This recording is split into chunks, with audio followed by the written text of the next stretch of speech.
Tahukah kamu, ponsel juga bisa sakit seperti kita? Sungguh, hanya saja ponselmu tidak minta obat atau teh hangat, tapi ia akan menjadi lamban, tidak mau bekerja, bahkan mati mendadak.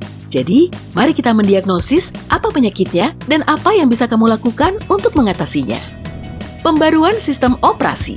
Ini adalah alasan paling sederhana dan tidak berbahaya, yang lain agak mengerikan, tapi kita akan membahasnya nanti. Mungkin pengembang aplikasi merilis software baru yang masih dalam mode uji coba. Dan masalah mati ponsel terjadi kepada banyak orang, bukan hanya kamu. Pengembang software mungkin akan mengeluarkan pembaruan untuk mengatasi masalah itu. Jadi, jangan panik. Dan jika tidak, sampaikan saja dalam ulasan aplikasi itu. Pengembang pasti akan mengeceknya dan mencoba mengatasi masalah secepatnya.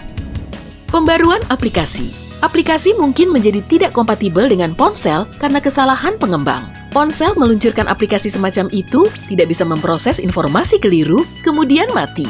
Kamu akan tahu apakah itu masalahnya dengan melakukan penyetelan ulang. Ponselmu mungkin tiba-tiba mati dengan sendirinya karena kegagalan program internal atau sistem operasi.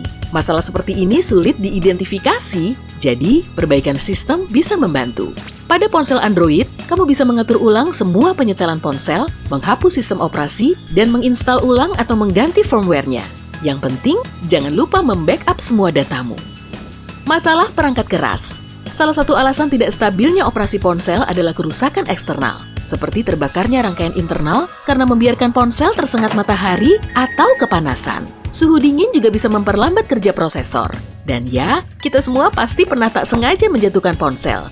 Semua tampak baik-baik saja saat kamu mengambilnya lagi, tapi seiring waktu, kamu mulai melihat adanya masalah.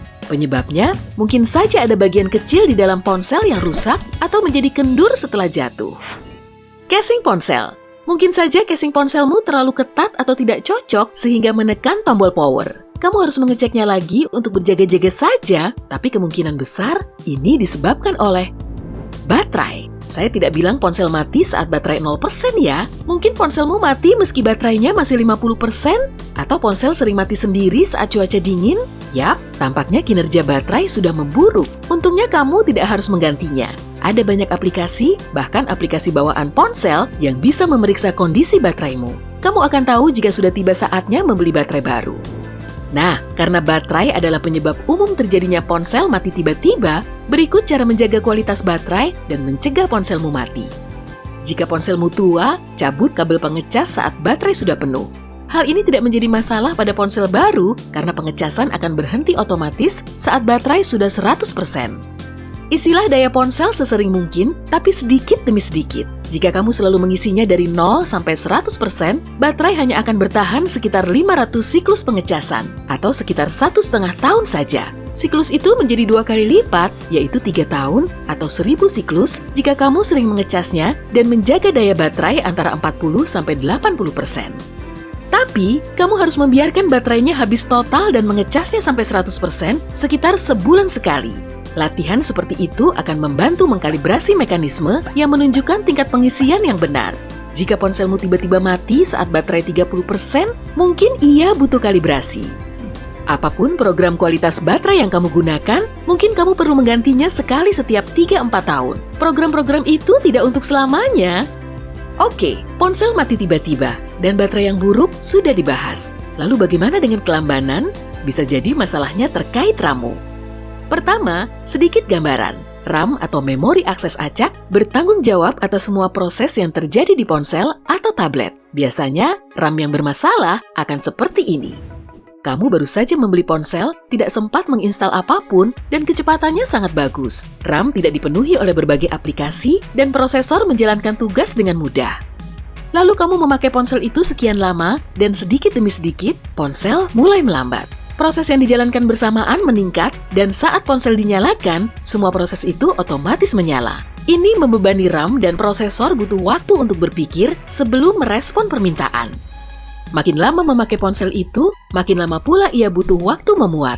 Game crash, gangguan bermunculan, dan kamu menjadi kesal. Jadi, apa penyebabnya? Virus. Tidak perlu panik, peluang masuknya virus sangat kecil jika kamu memakai iPhone. Tapi maaf, bagi pengguna Android, peluangmu agak lebih tinggi. Bisa jadi virus mengirimkan datamu, seperti riwayat browser atau geolokasi, kepada pengiklan. Ini adalah jenis virus yang agak ringan, tapi tetap bisa memperlambat ponsel. Kamu harus mengecek ponsel secara berkala dengan software antivirus. Penyusup. Sekali lagi, peluang penyusup tidak sebesar penyebab lain yang nanti akan saya uraikan. Tapi tak ada yang mau ponselnya dimasuki penjahat. Penyusup bisa masuk ke ponselmu melalui koneksi Wi-Fi yang tidak terpercaya, link asing yang kamu buka di email, file yang dikirimkan kepadamu melalui Bluetooth, atau aplikasi abal-abal yang kamu coba. Lalu, penyusup ini bisa mengatur data, mendengar panggilanmu, dan mencampuri privasimu. Tentu saja semua ini akan memengaruhi kinerja ponselmu. Jika ini terjadi kepadamu, hapus semua aplikasi meragukan itu, ganti semua kata sandimu, perbarui software, dan jangan sembarangan coba-coba lagi.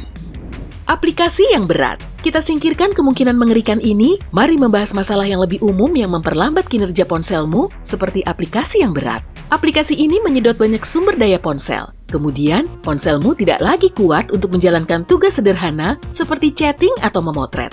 Aplikasi terlalu lama dimuat, ponsel menjadi kelebihan beban dan berhenti. Cari aplikasi mana yang menyedot semua daya ponselmu dan singkirkan aplikasi yang tidak dibutuhkan. Terlalu banyak aplikasi ringan. Sebagaimana program yang berat, banyak aplikasi kecil yang aktif di latar belakang bisa memperlambat kinerja ponsel. Salah satu aplikasi memakai layanan geolokasi, aplikasi lain selalu mengupdate berita, aplikasi ketiga bahkan bekerja meski tidak dipakai. Sekali lagi, jika kamu tidak membutuhkannya, matikan atau hapus aplikasi itu dari pengaturan. Kamu juga bisa mengunduh program yang menghentikan aplikasi latar belakang dan hanya mengaktifkannya saat kamu memakainya. Kurangnya ruang penyimpanan. Sebelum menghapus permainan, foto-foto, dan video kesukaan untuk mengosongkan memori, periksa cache-mu dan sampah lain yang tidak diperlukan. Katakan saja kamu punya chat panjang di Messenger. Kamu punya banyak video, GIF, meme, musik, dan file lain di jendela chat ini. Ponsel bisa menyimpan semua data itu secara otomatis dan memenuhi memori. Program pembersihan khusus mungkin membantumu mendeteksi data yang tak diperlukan itu. Kamu bahkan tak perlu menghapus seluruh percakapan dengan temanmu. Semua file dialogmu akan disimpan di server Messenger setelah pembersihan ini dan kamu bisa mengunggahnya kapan saja. Atau, bagaimana dengan album foto? Seringnya kita mengambil banyak foto dan memilih yang paling bagus nantinya. Tapi masalahnya, kita lupa melakukan langkah kedua itu. Dan semua foto itu menumpuk di memori selama bertahun-tahun. Aplikasi tertentu bisa menganalisis wadah fotomu, memilih yang terbaik, dan membuang sisanya. Jika kamu tidak ingin menyerahkan pekerjaan ini kepada robot, periksalah sendiri. Dan jika kamu sudah menghapus semua data yang tak dibutuhkan dari ponsel, tapi memori tetap saja tidak mencukupi, lebih baik gunakan penyimpanan cloud. Maka, kamu akan punya ruang tak terbatas untuk semua foto dan video peliharaanmu yang sangat menggemaskan itu. Hei, mau lihat foto peliharaanku? Hei, jika kamu belajar hal baru hari ini, klik tombol suka di video ini, lalu bagikan pada teman-temanmu. Inilah beberapa video menarik lainnya yang bisa kamu tonton. Klik saja video di salah satu sisi layar, dan ingat, tetaplah di sisi terang kehidupan.